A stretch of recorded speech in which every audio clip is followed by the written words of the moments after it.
parents they split up when we were 5 or 6, so we were being raised by 25-year-old single parents, basically, which is terrifying, considering that we're 28 and I can't even imagine taking care of a cat at this point. My dad, he worked for a home building company, and so part of the deal was, you could build a house and you get costs and you get favors from trades and stuff, so he lived in a really big house in a really nice neighborhood, but only for like 6 months, and we weren't allowed to do anything in the house, like no shoes, no running, no anything. You can't fuck anything up because they're going to sell it immediately, you know, to make money.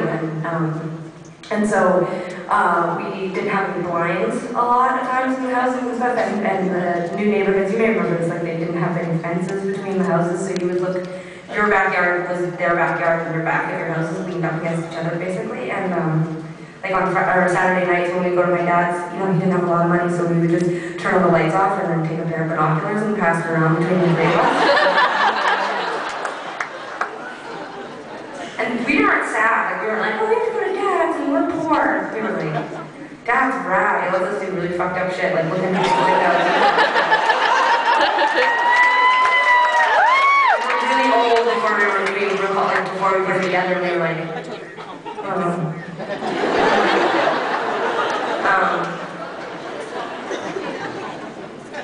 another fun activity was he would take us, to the river. We grew up in a place called Calgary, and there's like a bunch of rivers. Just like Calgary a lot, you're not from there, right? Minneapolis, I mean, we're basically in Canada right now, so, but, anyway, we used to go, my dad would take us on the weekends, and he would make us, we would go down to the river when they would freeze over, and my dad would make us, they didn't usually ever freeze completely over, or at least one of the rivers did and the other one didn't, so he would take us to the one that didn't freeze completely over, and the game would be to get as close to the edge of like...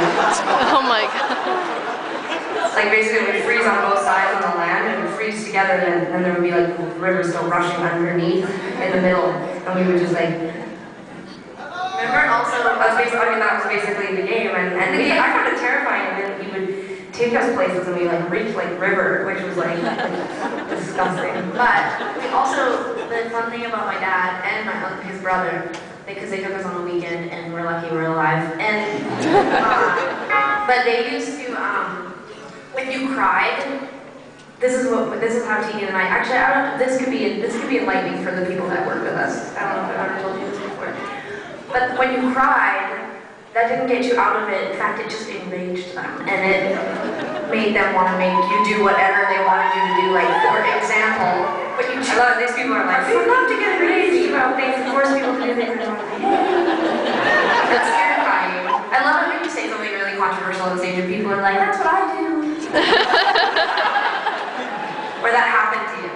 Yeah. Okay. So here's the thing. So my dad and my dad's brother would take us skiing, for example, or anything, ice skating, and ice skating particularly was terrifying because, like Tegan said, a lot of times the river or the lake wouldn't thaw completely, and we would be skating and there would be these tremendous popping, like the ice popping, and it would sound like thunder, and you would skate as if it was, the craft was following you, like, we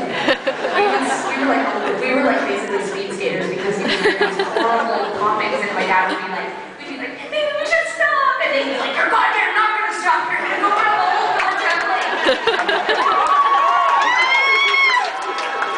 I'm not crying right now, I'm just telling you how awesome our childhood was, because it was awesome, it was fun, and we didn't cry, and we learned not to cry because if we cried, then my dad thought that was another way of us having fun, showing that we were having really awesome and we were going to remember it forever. Anyways, I don't know why Tegan started talking about this, but now I just want to call my dad. I can tell you. Okay, no. My dad doesn't care that we tell these stories because he still thinks that these are good life character building experiences. Like, he doesn't apologize, he just laughs and goes, why? You want to go skating? I skate to the back of the car. You want to go right now?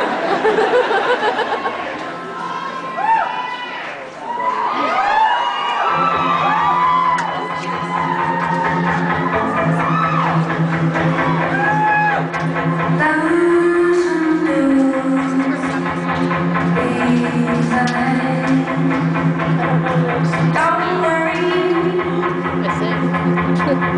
I won't cry. You won't.